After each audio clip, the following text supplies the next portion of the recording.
Joining us from Washington, Shai, a Middle East analyst and former executive of the World Jewish Congress. Here in New York, Jonathan Cristol, a research fellow at Adelphi University. Gentlemen, thank you both for coming on. Shai, I'll go to you first. Why should Israel or any country really believe Bolton when any promises he makes can be completely blown up on Twitter by the president?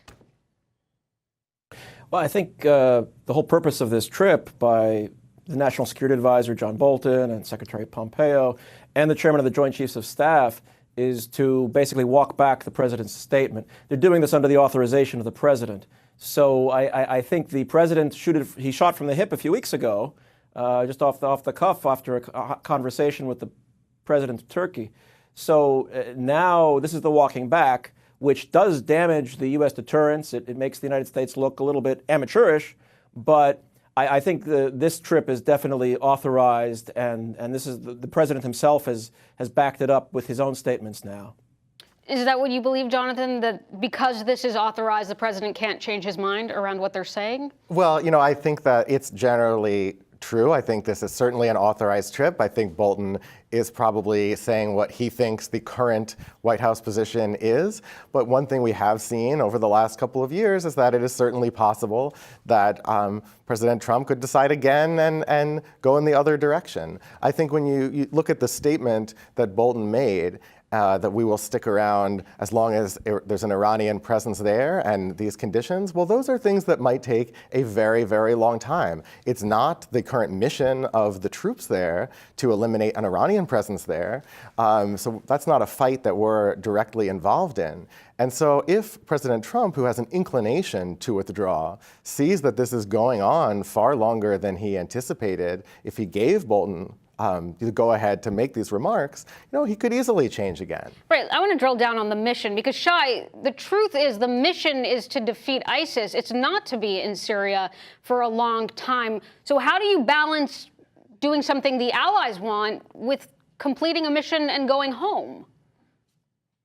I think what happened was normally you consult with the allies and you consult with your national security team and with your military commanders before you make an announcement of withdrawal. You figure out what you're going to do. In this case, the announcement came first. The only consultation was with Turkey. So subsequently, the president and his team, they didn't have to consult. They didn't have to reach out to these allies. The allies contacted them and said, what's going on? So now there has been consultation. I hope, and Jonathan is right, there's no way to guarantee the president won't reverse course, but if he does reverse course, or if he makes a determination that it is time to start withdrawing the troops, to draw down, to possibly modify their mission, to modify the benchmarks for success, then at least that decision will be done in consultation with the allies, the way it should have been the first time. There's nothing wrong with withdrawing troops from Syria. This may be the right time to do it, but it's not something you do immediately, and it's not something you announce without consulting with your allies. This public consultation, which is almost reminiscent of The Apprentice, it's not good for Israel or the United States. But one second. I want to just jump on your point, Shai, and go to Cristol, because why should the U.S. do everything for Israel? They give them so much money for defense. Why do they also have to keep troops in Syria? Well, this was a statement that sort of President Trump almost made himself, which was sort of a shock to me when he mentioned how much aid the U.S. gives to Israel. No, I don't think that we are there on Israel's behalf. I don't think that we necessarily should be there on Israel's behalf. The United States has an interest in maintaining a modicum of stability in the northeast of Syria. We have an interest certainly in the defeat of ISIS. We also share an interest with Israel in preventing a permanent Iranian presence from and a corridor to the Mediterranean. But if that is the main interest, then as you mentioned, troops will be in Syria for a very long time, which is something the president campaigned against. Shai, to you, now that we're going to have this longer term timeline, can James Mattis unresign? No, I don't think Secretary Mattis stayed as long as he felt he could. That doesn't mean that there was only one issue that came up that he couldn't tolerate. I think it reached the point where there were so many situations that we don't know about, which kept coming up. He felt that it was better for him to stay, but it reached the point where American policymakers, American officials now from the administration have a lot less credibility. Partly because of what Jonathan said and what you said, this idea that the president can tweet and then everything is undone. It's hard to know. And Mattis, first of all, cannot unresign, I don't think. And I don't think that President Trump would want him back after the letter that he wrote. Yes, I said that sort of in jest, but you answered in the correct way. Last question here. If Israel feels like it's on its own, will it be ratcheting up attacks? What should we be looking for? Well, I think Israel has there's been a slow but steady stream of attacks on Iranian targets in Syria and on particularly weapons caravans that might be going to Hezbollah. I would imagine that will continue. It won't necessarily, I think, be ratcheted up because, again, as you've mentioned and Shai's mentioned, these are different missions. And Israel's mission makes sense for it. The U.S. mission makes sense for the U.S. right now. The question, though, is will Iran feel emboldened, and then will Israel want to attack? But we're going to have to hold on there. Jonathan, Shai, I'm going to keep you through the break. We have a lot more to talk about. I'm back with my panel, Shai Franklin, Middle East analyst, former executive of the World Jewish Congress, and Jonathan Cristol, also back here, a research fellow at Delphi University. Shai, first to you, why the need for the United States to recognize the Golan Heights as Israeli territory? I mean, is it such a big deal? Is it a big deal, meaning is it something that the United States is giving up? No, is it such a big deal for Israel, given that it's not really disputed as, say, the West Bank? It is a big deal. Look, the Jerusalem embassy, that doesn't actually affect Israel's security in a direct way, but symbolically it's very important.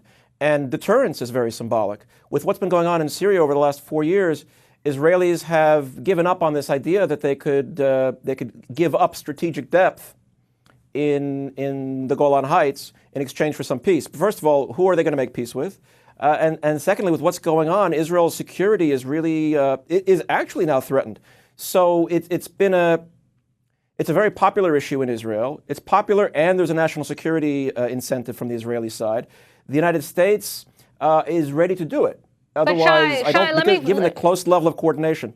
No, I get it. Yeah. I want to follow up there because you say who are they going to make peace with, but who are they going to give it up to? Syria's not taking it right now. I mean, Syria's so involved in a civil war. It symbolizes when I think the United States is going to recognize Israeli sovereignty over the Golan Heights now.